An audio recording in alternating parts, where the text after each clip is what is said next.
Halo Bapak Ibu guru hebat, salam dan bahagia.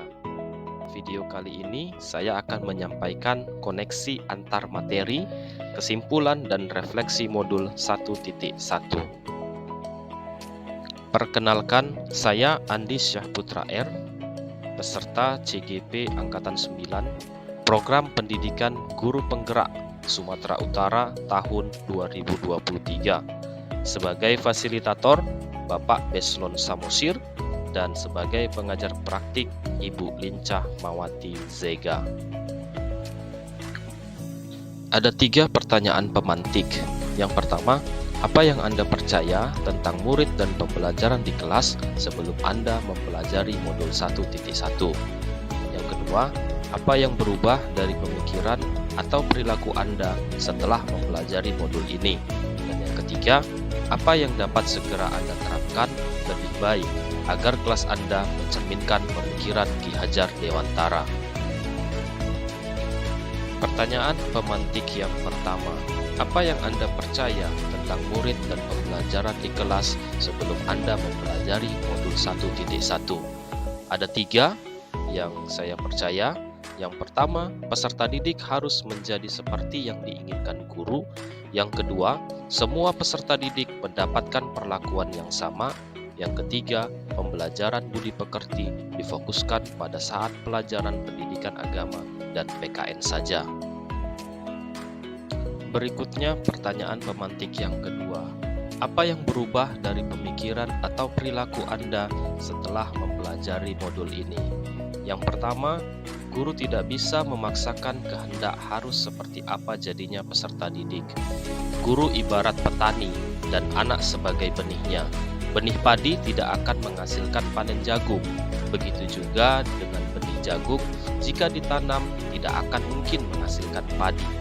Tanamlah bibit padi dan rawatlah dengan baik sesuai dengan tata cara menanam padi. Maka kelak kita akan memanen padi yang berkualitas.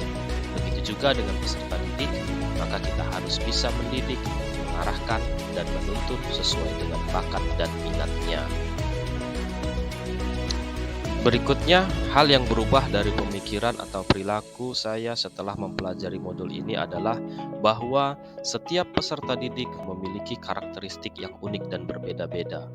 Guru tidak boleh memberi perlakuan yang sama terhadap semua anak. Guru harus memperhatikan minat dan bakatnya. Guru juga harus memperhatikan bagaimana gaya belajar setiap anak. Ada anak yang lebih berfokus pada penglihatan atau ini disebut dengan gaya belajar visual. Ada anak yang lebih mengandalkan pendengarannya untuk menerima pengetahuan dan informasi atau disebut dengan auditori. Dan ada anak lebih senang belajar apabila melibatkan gerakan atau kinestetik. Nah, hal ini memberikan pemahaman kepada saya bahwasanya tidak akan bisa sama perlakuan yang kita berikan terhadap anak dalam pembelajaran, harus berbeda-beda sesuai dengan karakteristik anak tersebut.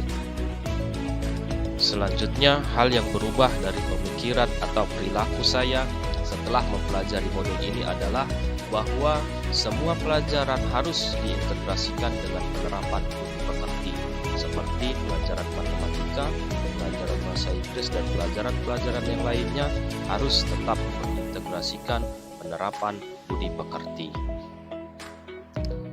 Selanjutnya, pertanyaan pemantik yang ketiga adalah apa yang segera Anda lakukan lebih baik agar kelas Anda mencerminkan pemikiran Ki Hajar Dewantara?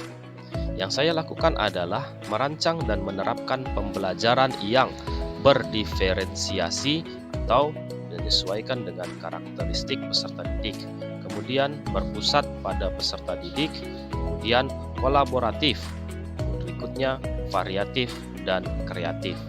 Dan saya akan berusaha menjadi guru yang menuntun, yang seperti diibaratkan guru adalah seorang petani, kemudian memperhatikan kodrat anak, mengutamakan budi pekerti, dan yang terakhir menginspirasi bagi rekan sejawat dan di sekolah maupun masyarakat.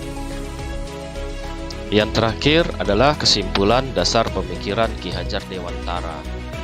Pertama, menuntun. Jadi diibaratkan guru adalah seorang petani, kemudian memperhatikan kodrat keadaan, yaitu kodrat alam dan kodrat zaman, kemudian berhamba pada anak atau berpihak kepada anak, dan yang terakhir adalah pendidikan budi pekerti. Sekian dari saya dan saya ucapkan terima kasih.